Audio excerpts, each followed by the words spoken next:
So what do you guys think is going to be the biggest change we're going to see from season 1 to season 2?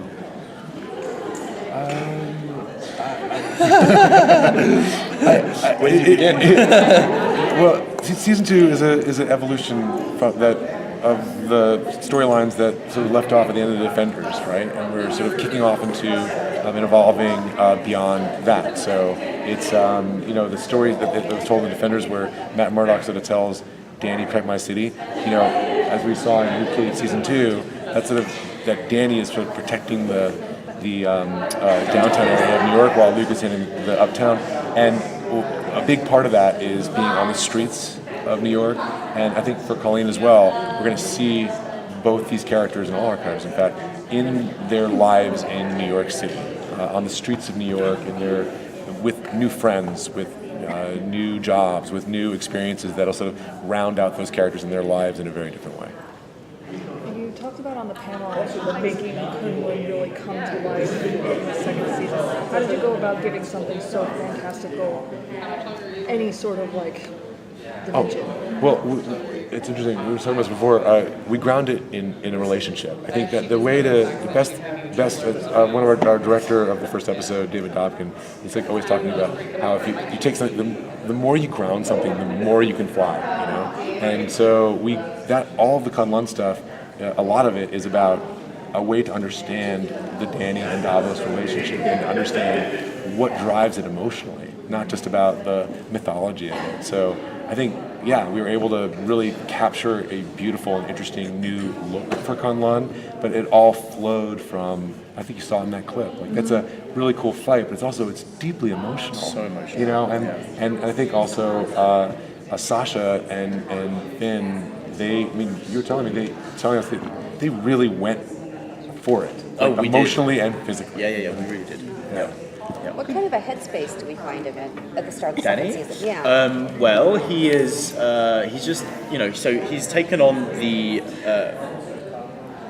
He's protecting the streets of New York, right? So at the end of Defenders, Matt says to him, "Protect my city." So he's taking that very seriously, and he's on the streets doing the vigilante thing.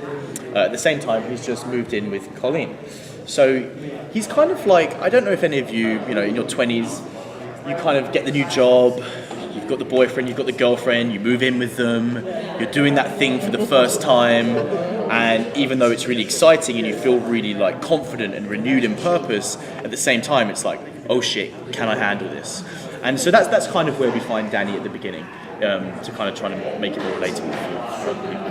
Could you both talk a bit about fighting training for season 2? Yeah, I loved it this year round. I started 4 months ahead of shooting. I probably trained about 5 days a week. I did meditation, yoga. I worked with a trainer. She trained me in more of a gymnastic style training, so using a lot of my own body weight rather than put size on. It was making sure I'm still agile but toned. And then I worked with this ex-Shaolin monk, and for real, on the Lower East Side in New York. It was so cool, and he taught me a lot of kung fu, traditional kung fu and tai chi, and I also did a lot of mixed martial arts, more modern stuff, to kind of get really the stance correct and know what it feels like to actually throw a punch and take a punch. So that was all leading up to the show. And then about a month before the show started, Clayton came on board, and then we started to really get into the nitty-gritty of how we wanted the show to look, working with our stunt performers, choreographing the fights, and then it just went there for another 6 months, where we just was in the dojo every day training with the other actors. So this season, everything you see on screen, can I say everything? It's pretty much a lot of it. I think a lot of very, very much of what you're seeing is actor and actor. Exactly. Yeah. So we all the actors got to learn the rhythms with each other in rehearsals, and that was really fun. To not only act with another person, but to dance with them and fight with them, just brought the relationships, I felt, to another level, which was really exciting. Did you keep count of the bruises that you go home with? I got punched in the face once. Yeah. I'm not going to say who. Sasha. and punched in the ribs as well. But anyway, I think I got him back a few times as well. What about for you, Jessica? What was training like for you this time around? It was actually much more easygoing than last season. I have not that many fights this season in comparison. So last season I was in 8 hours, and this season I got to kind of be like, oh, Finn, you're on your own. That's not true though. You was in the dojo quite a lot. I still was in the dojo, but not nearly as much as I was last season. And I trained in Hapkido, which is a Korean style of martial arts, which I found really fun. So I've kind of tried Chinese, Korean, and Japanese martial arts now, and like just bounce between the three. Nice. Around the world. Did you go home with a bunch of bruises? A few. I've seen your bruises. A few. I've seen your bruises. Yeah, a few. So where are we going to find Colleen as the season starts? I know we had a brief appearance in Luke Cage and that, but where is she going to be as the season picks up? She's kind of... I think she thinks she's okay, and she's not. Everything was taken away from her, and she's given up her passion, which was fighting and teaching, and because it was all ruined, it was all kind of poisoned. And I think she's just like ticking along, thinking she's all right, but is not really thinking about the future or dealing with it, which is something we all do, telling ourselves that we're fine. Yeah, I think that's really fine. Is it more difficult for you this season because it is more emotional, maybe more draining? It's hard to play someone who is floundering because you feel like you're floundering. It's like, I don't know what I'm doing. I don't that feeling, it was new because she was so self-assured in season 1, and I find that much easier to play. Someone who's just like, this is what I want to do, and that's how it's going to happen. And when you take that away from someone, it's difficult. We got to see a version of the mask in the clips yesterday. Yeah. We saw 2 masks. Yes, we did. And what was it like making something, because comic book costumes are infamously hard to translate to screen. How did you guys go about translating that mask? Well, I think like I was saying before, like I think my guiding principle is always you don't do a thing because it's a thing. You do it for story. So there's a reason why, to me, in Kunlun those masks are worn, and for the same reason that to keep people anonymous when you're fighting people that you've known your whole life, you know. And we use that in interesting ways in that fight, in story, and we also did a lot of research on actual different ceremonial masks from many different cultures, and we had our wardrobe team design that mask and filtered it sort of through all these different versions of different masks that real people really wear for different ceremonial events. On top of that, the black, eye black is something that is used in football, it's used in military to keep the sun's glare so you can do combat. So we sort of broke apart. That didn't work. Yeah,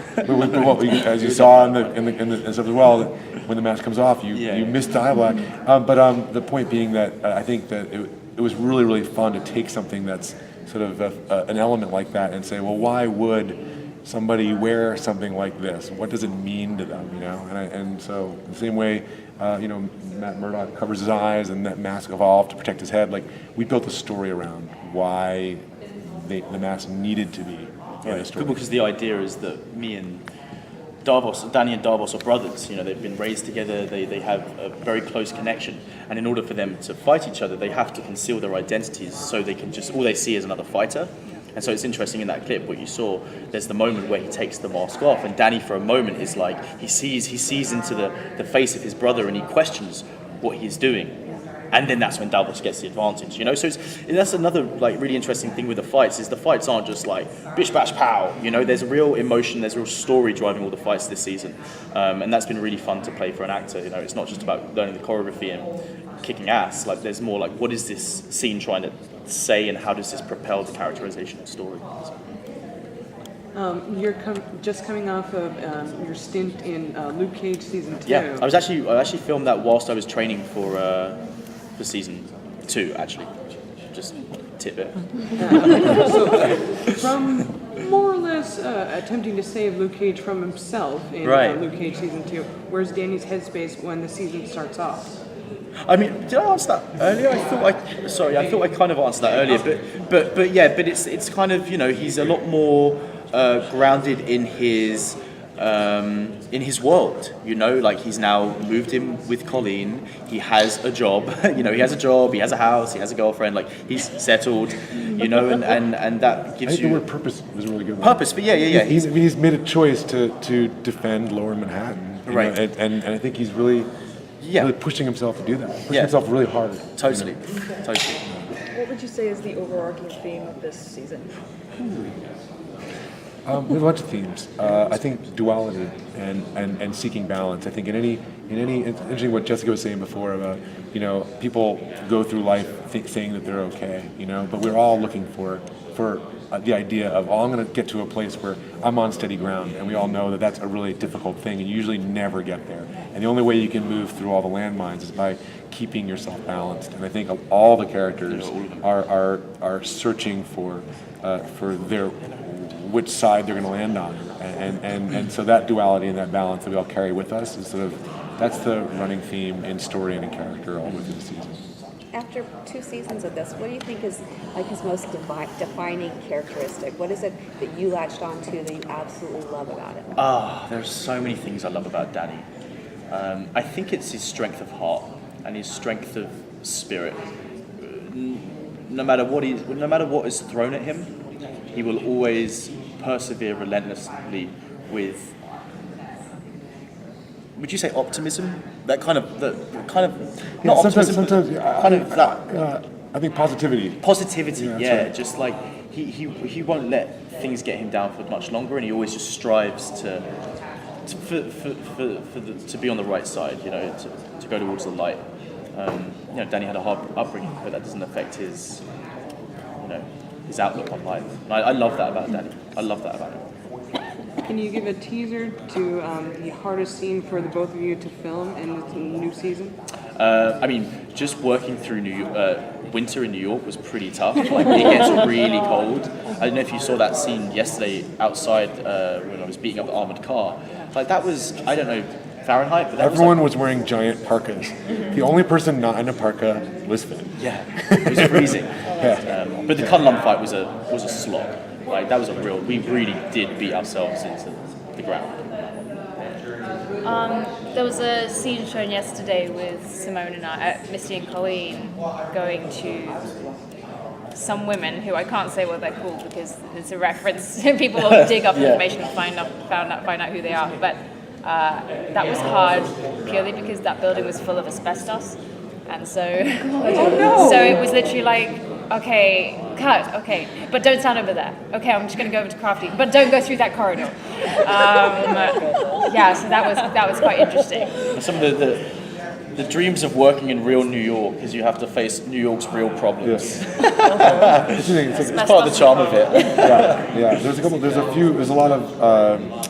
As I said earlier, like I've read a lot of comics, and I wanted to bring some sort of really deep cuts and deep Easter eggs in there, and so there were certain images that I had from different comics that I've read for some of these characters that I really wanted to put on screen, and I think doing that is really hard because you don't want to be slavish to it, and you want to do an homage, and I think we worked really hard to make some of those moments work, and I'm excited for people to find them in the season. Yeah.